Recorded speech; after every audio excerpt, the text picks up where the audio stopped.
Jacory Croskey-Merritt breakout game today. Rico Dowdle could take over the Panthers backfield. And Omarion Hampton, we lose him to injury. Let's start with some good news here. Bill Croskey-Merritt, 27 points today against the Chargers defense. Not a pushover defense either. I mean, it's a Chargers team that's pretty competitive. 14 carries for 111 yards and 2 tuds. He averaged 8 yards per carry. In this game, he also had 2 targets, 2 receptions for 40 yards. So, look, with Bill, the problem has been that we haven't really seen anybody take a hold of that backfield so far. But this week, we kind of saw it. Jeremy McNichols only had 1 carry in this game, and so that was a positive. And then Chris Rodriguez as well. I mean, between the involvement between these two guys, Chris Rodriguez with 5 carries, 6 carries combined to Jacory Croskey-Merritt's 14 carries. And Jacory Croskey-Merritt, very clearly, in my opinion, when you're looking just at his efficiency, he got 7 carries last week and averaged 6.7 yards per carry. He averaged 8.2 yards per carry in week 1 on 10 attempts. This dude on high volume or higher volume is doing better than all the other backs there combined. And so with Bill, I mean, I know we said this a couple weeks ago, and it's quite confusing because you see these rookie breakouts that, Woody Marks last week. Kind of the same thing, actually very similar thing to Jacory Croskey-Merritt. I think he had about 27 points as well last week. Looked like he was going to be in line to be the clear starter there. And then Woody Marks today, I mean, they weren't really giving him any shots, and he only had 7 attempts today. But with Jacory Croskey-Merritt, my hope and my thought is that they're going to be smart and they're going to give him the backfield now. He's going to be the lead back moving forward. And if you have him on your fantasy team, that is a very good thing. It's also very good if you invested in Rico Dowdle at a waiver level price this week with Chuba Hubbard going down late with the injury late in the week when it was announced. And he drops 30-plus points and looks like, just one of the best running backs in the league casually in an offense that's kind of lackluster. But they ended up taking that dub again this week over Miami, and it was all thanks to Rico, honestly. 200 yards on the ground with an additional almost 30 in the air. He brought home a touchdown as well. So, again, this wasn't like he got a ton of goal line carries and kind of salvaged his day like that. No, this was legit. I mean, he had a couple of breakaway runs, but it also wasn't skewed by all breakaway runs. Like, he got 23 carries. He had one 50-yard run. But again, outside of that, he didn't really have any, it's not like half of his production came from breakaway opportunities that are volatile, right? This was a guy that took on a bell cow workload in the absence of Chuba Hubbard and excelled and honestly looked better than Chuba has through the first month of the season as the lead back there. So this is something that we are for sure going to want to monitor in the future. I mean, in the short term, Rico Dowdle is a must start from here on out. Going up against Dallas next week, I think he'll have another solid day, probably not 32, but it is a revenge game, so we'll see what he can do there. But once Chuba comes back, I mean, you're looking at Rico potentially definitely eating more into the workload that Chuba was commanding there as the lead back, where it may be more of a committee backfield at least, if not Rico getting the upper hand there. We had 2 Dolphins pass catchers go crazy today, starting with Jaylen Waddle, who had 9 targets. Only his 4th time he's had 9 targets between this season and last season. And so you saw him actually get respectable target volume. You'll remember, this guy was a target merchant in his rookie year and, broke a couple of rookie records in his rookie year where he was the wide receiver 13. He was the wide receiver 8 in 2022. Then has had a rough couple of years. But now, without Tyreek Hill, maybe we're going to see Jaylen Waddle get back on the right track. And the first game against Carolina was a step in the right direction.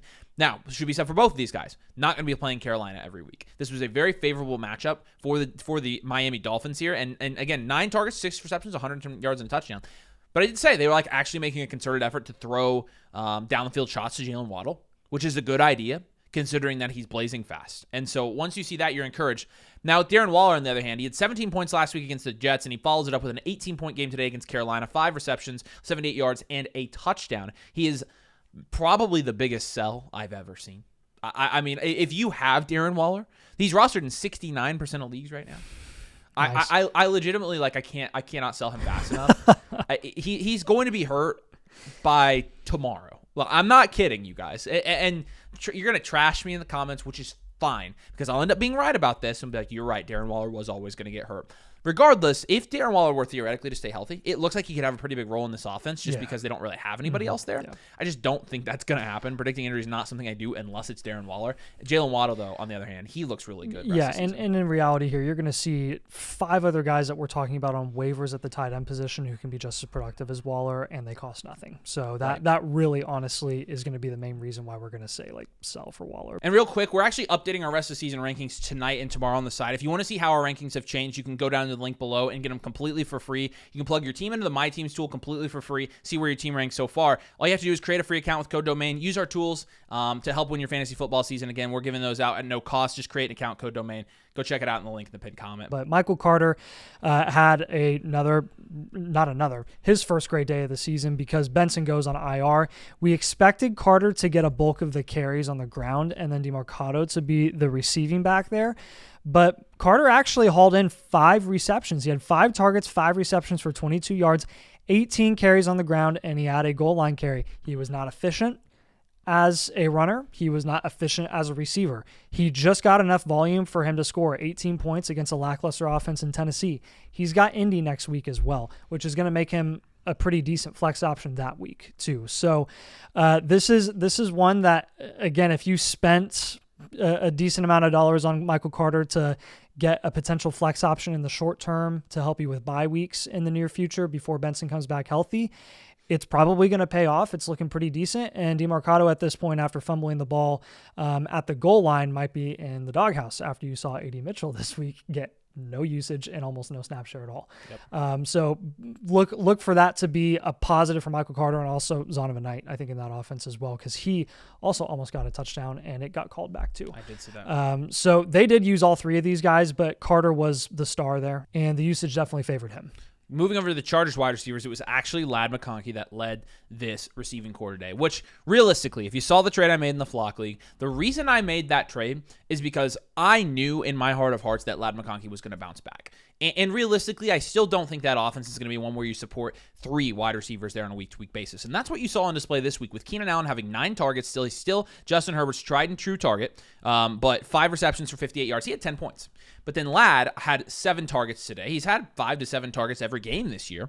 Caught 5 of them, though. Caught a touchdown, ended with 15 points. And the odd man out today was Quentin Johnson, who only had 4 targets, his lowest of the season, 4 receptions for 40 yards, 6.9 points, which is nice, but he also lost a fumble, which isn't nice. And so when you're considering those things, I mean, look, I think Ladd is, I've said this, Ladd is one of the best wide receivers in the NFL, in my opinion. Best route runners in the NFL, in my opinion. And because of that, I don't think, because the combination of that and Keenan Allen being as reliable for Justin Herbert and as much Justin Herbert trusts Keenan Allen, I think Quentin Johnson is going to be, having some really, really awesome weeks where he looks like a wide receiver 1 in fantasy. And I also think he's going to have some weeks where he has 7 points. And so, it's going to be tough. Ladd is still somebody we're telling people to start continually. Keenan Allen, somebody we're telling to flex, and Quentin Johnson, somebody that we can't tell people to sit either. And so it's really just going to be who performs on a week-to-week basis. This week it was Ladd and Keenan Allen, and QJ was the odd man out.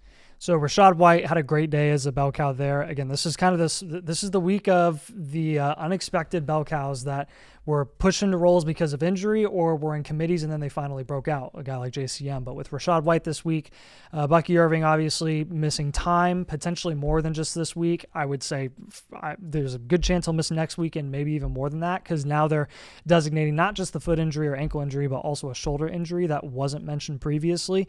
He's got to recover from multiple things here. And while Rachaad White is in there, Rachaad White is also a must start.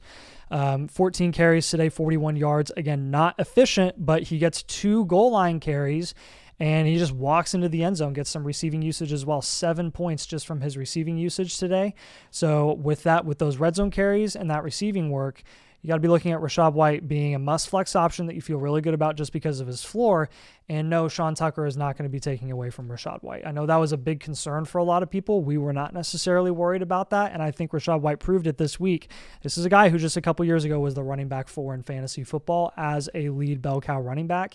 He is capable of taking on that workload. It's not going to be as pretty as a Bucky Irving showing. There's a reason that he plays second fiddle to Bucky Irving when Irving is healthy. But now that Irving is out, Rachaad White is very capable of stepping into that role, and he's not going to struggle with it necessarily in terms of like maintaining that workload.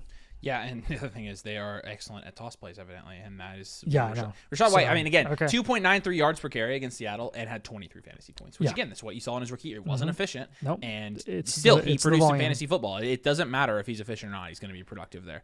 Let's talk about the Broncos backfield. We'll continue every single week to check in, and every week we're like, looks like Harvey's going to take it. Looks like Harvey might take it. He's cutting in. Here comes Harvey. Harvey's going to take it. And you know what I'm going to say again this week? Harvey. It looks like he's going to take it. I actually don't know now. 39 snaps to 15 for RJ Harvey. Like, He's cutting into it. Like, I feel like we've not moved anywhere. We've just inched and inched and inched. But today was honestly a step back when you're looking at 20 rushing attempts for J.K. Dobbins to Harvey's 4.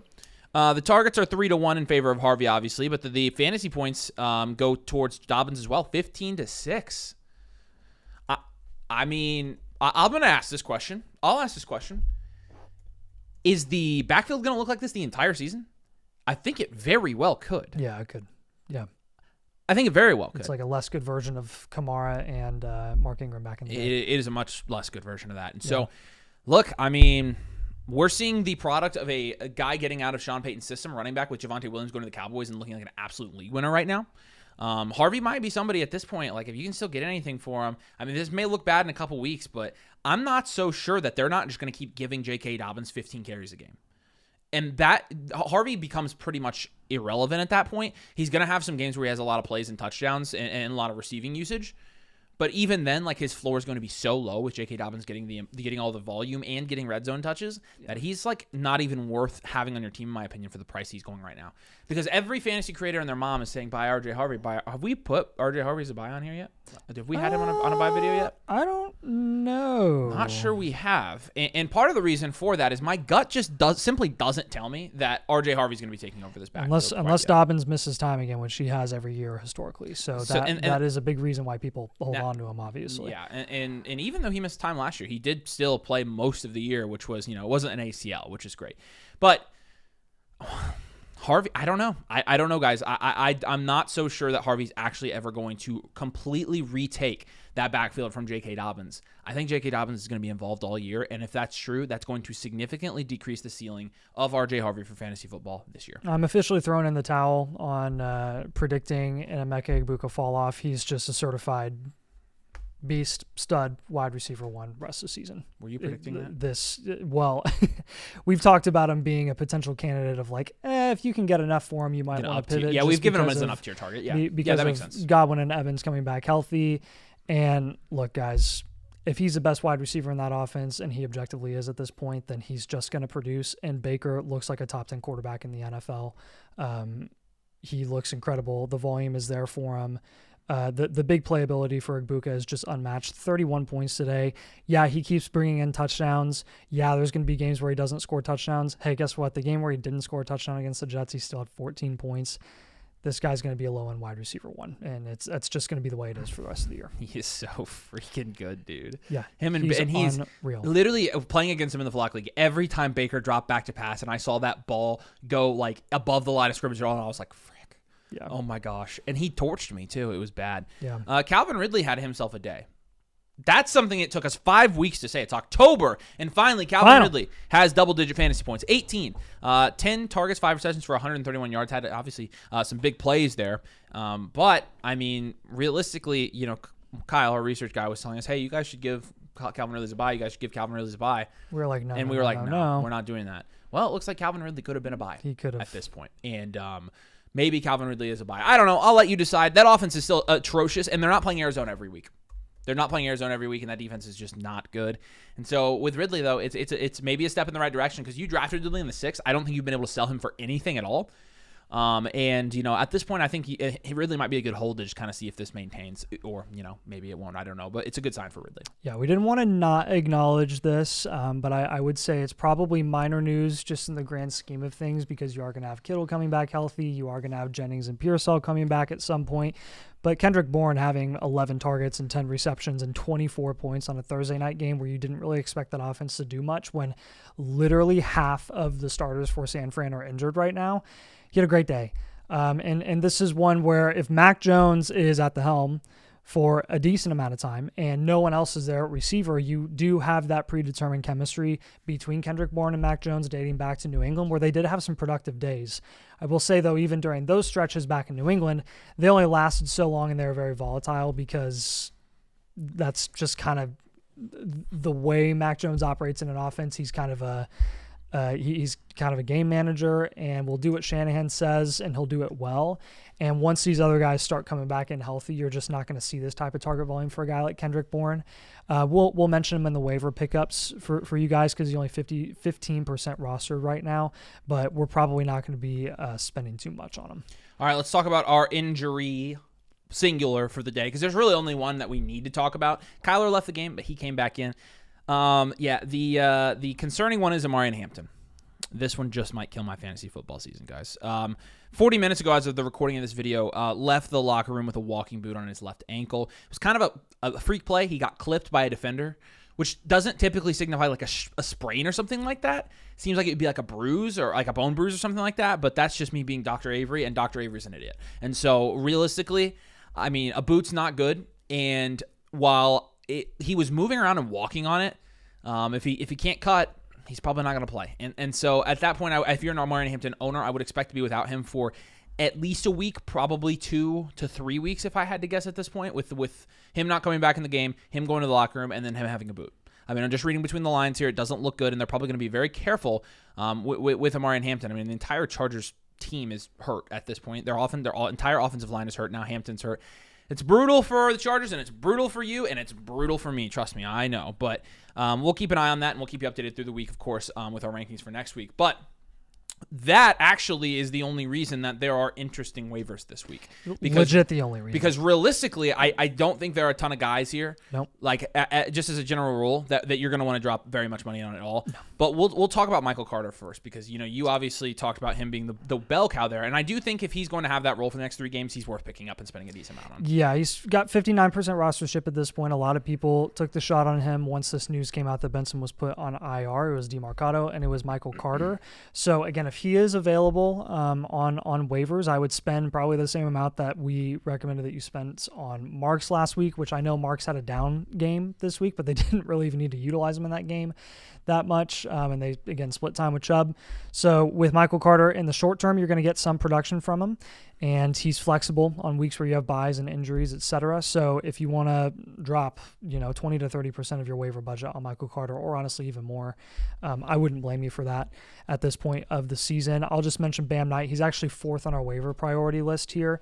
But I do want to mention him because, again, DeMarcado at this point, after that drop at the goal line, essentially costing Arizona the game, is like I don't know what his status is going to be next week in terms of usage. Bam Knight looked good enough where they could comfortably, no problem, just utilize him over DeMarcado. No issue at all. And it would just be Michael Carter and Bam Knight as the 1 and 2, and DeMarcado might get a couple of snaps, but maybe not that much because they're taken out right now. So that is very possible. I wouldn't go balls to the wall with Bam Knight, though, because, again, Michael Carter seems to be the guy there in terms of carries, but Bam Knight, again, we were 1 touchdown called away from him having 15 points to Michael Carter's 18. So we'll go 5 to 10% for him. And then Kimani Vidal and Hasaan Haskins are your guys. I was going to say, with Hampton being out, I mean, one of these guys is going to get a significant amount of run here. But the reason I'm not really willing to spend a ton on these guys, and I know desperate teams will, the reason I just don't think you should if you have the depth to survive without Omarion Hampton for a little bit, which very rarely is that actually happening at this point, is, Hampton was kind of producing there because Hampton is just that good of a talent. That really was the reason that he was producing in an offense where he's getting hit behind the line half of the time, if not more. And he's just breaking an absurd amount of tackles, yards after contact balance off the charts.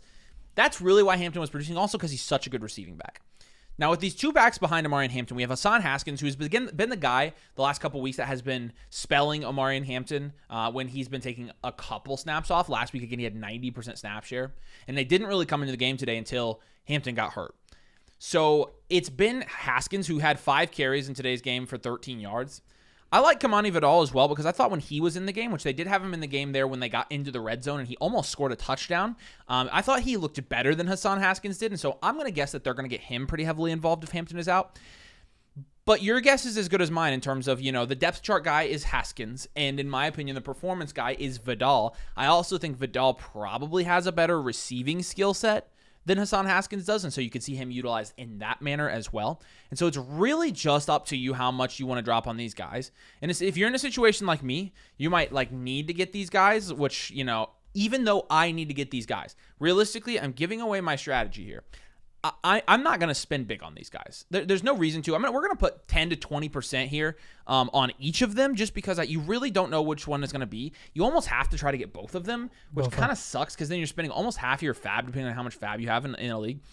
to get two running backs that may not produce. This could be a pretty prime example of the vacated volume fallacy. Yeah. And honestly, if Hampton is out, it's going to be stock up for the Chargers wide receivers more than anything. I think they're just going to throw the ball a bunch. And so, but you always have to take the shot, especially at this point in the fantasy season, especially if you have a losing record. You have to take the shot that these guys could end up being a high volume running back and they could end up winning you leagues. And so because of that, we are going to say 10 to 20% on each of these guys. And you just got to, it's a lottery play to try to see which one is going to be productive this week. And so I'm sure you're going to see some outrageous bids for these guys this week, but realistically, it's a good offense in theory, but with their entire offensive line hurt, the running backs there that are backups are not going to do well like Hampton was. Hampton was special enough to perform in that situation. I don't think these guys will. So be modest, in my opinion, with these guys. Obviously, be aggressive if you're absolutely desperate at this point. So a handful of tight ends. I wanted to mention every single one of them because I think they're all equal pickups at this point, equally relevant pickups, where they all had productive games this week. AJ Barner had a solid day for Seattle. He was able to get, I think, did he get a couple of touchdowns? He had 2 touchdowns, 24 points today, 7 targets. Again, that's more than you've ever seen before. So could this carry on? It's nice to see it climb up. That's why we're a little lower on Arroyo. So he's an interesting pickup here. Again, we're not going to go super aggressive with these tight ends because they're so streamable. We're going to go 5 to 10% for Barner. Same with Mason Taylor. I wanted to touch on Mason Taylor. He's a guy that we really thought was going to be irrelevant this season because he was so raw as a prospect. 6, 7, and 12 targets the last 3 weeks, and he had 17 points this week. He's not efficient with his targets. He gets 5 yards. Like he had 5.5 yards per reception with his 12 targets today against Dallas. But Fields is so incompetent as a passer beyond his first read that he will literally just check it down to his tight end if he's available there. And Mason Taylor has shown to be competent there in garbage time. And then you've got, so we'll go 5 to 10% for Mason Taylor. And then a couple 0 to 5ers that I think are kind of flyers here. Evan Engram and Theo Johnson. Theo Johnson has had 2 productive weeks with Jackson Dart now at QB. So that's interesting to look at in a monitor. Evan Engram finally got usage in this offense where he had 6 targets, 4 receptions, 33 yards, and a touchdown. He actually had 7 targets against Cincy. Didn't think that would be sustainable against a defense like Philly. He sustained that volume, and he got a touchdown, 13 points. But again, this is just another streamable guy that I don't think I'd be too excited about, but we'll mention him go 0 to 5% for both of those guys. I just got to say, kind of unrelated, but kind of, this is why picking an elite tight end in fantasy football, in my opinion, is such a waste. It's such a waste of time. Such a waste of value. I just think it's. If you pick the right guy every single week, you're putting up just as much as anybody else. If you pick Bowers this year, screwed you so far. Yeah. And you could have. Yeah. And as happy as I am with the Warren pick, I mean, there are. No, Warren. I think Warren is one of the like 2 exceptions to the rule. Yeah, but there are plenty of other tight ends that were streamable, like Jake Ferguson, who are outproducing guys like Tyler Warren now. Yeah. So I just, it's just a strategy point there. We do this every season, and it's like, we're always fading tight end. And we got a lot of crap for it, but like realistically, like I can grab one of these guys and grab Mason Taylor midseason as he breaks out as a rookie. Yeah. And then a couple of streamable wide receivers here: Kendrick Bourne, Isaiah Bond, and Tez Johnson. With Bourne, obviously, the story was the Thursday Night Football performance, but it was really because there was nobody else there that was playing. Jennings was out, Pearsall was out, you already had Ayuk out, Kittle was out. He was the only guy there. He got 11 targets because of that. He did perform well, but Kendrick Bourne. I mean, let's look at 2024. Kendrick Bourne scrolling. Oh. That's weird. 1 18-point game in week 11 and single digits the rest of the weeks. Yeah. Okay. Interesting. Let's go to 2023. Okay. Scrolling. Oh, interesting. Actually, 2023 at the beginning of the season, he was decent. 24 points and then 5 straight single-digit games from Kendrick Bourne. He does this every year. Yep. And this was a product of being the only wide receiver on the field. So 0 to 5%, you can maybe get him another week out of him if the other guys miss time. But, even Brock Purdy missing time is not great. Isaiah Bond. Look, I mean, it's an offense where Dylan Gabriel looks serviceable, and Bond still continues to get the target volume continues to go up because he had 8 targets this week, 6 in week 4, 4 in week 3, and so going up, but not a ton of yards, and only caught 2 of those targets today, and that's kind of the problem. Is the quarterback play is going to be suspicious for pretty much any wide receiver there. You've seen Jerry Jeudy be honestly very disappointing this year, very disappointing. 3 points. Jerry Jeudy had 1 game so far above 10 points this year. I mean, it is bad there. And so realistically, all these guys are 0 to 5%. Tez Johnson, kind of the same thing. Look, Tez Johnson found himself in a game where Godwin didn't look that good. Mike Evans was out. Egbuka was dominating. But Tez Johnson, they just had him work in the middle of the field, and he ended up with four targets, 4 receptions for 59 yards, and more than half of that I think was on 1 play. Or I think almost all of it was on 2 plays. And so, 10 points, but he's not really somebody I want to spend on. It's a deep league. We'll pick him up on waivers if you have the room for it, or if you're desperate at this point. So That's probably going to be it for now. Again, we've got more coming. Obviously, the Sunday Night Football game's happening, and it'll be over by the time you watch the video, and then we got tomorrow night as well. And so, again, I wouldn't go crazy on waivers this week, but we do have some consequential fantasy movers this week as we kind of settle into this fantasy football season where we're seeing less and less unexpected things each week at this point. So we are kind of starting to get a groove for thing. But do us a huge favor. Drop a like. Make sure you're subscribed if you play fantasy. If you've been here with us this season, you're part of the family. And it helps Nathan and I out if you like and subscribe.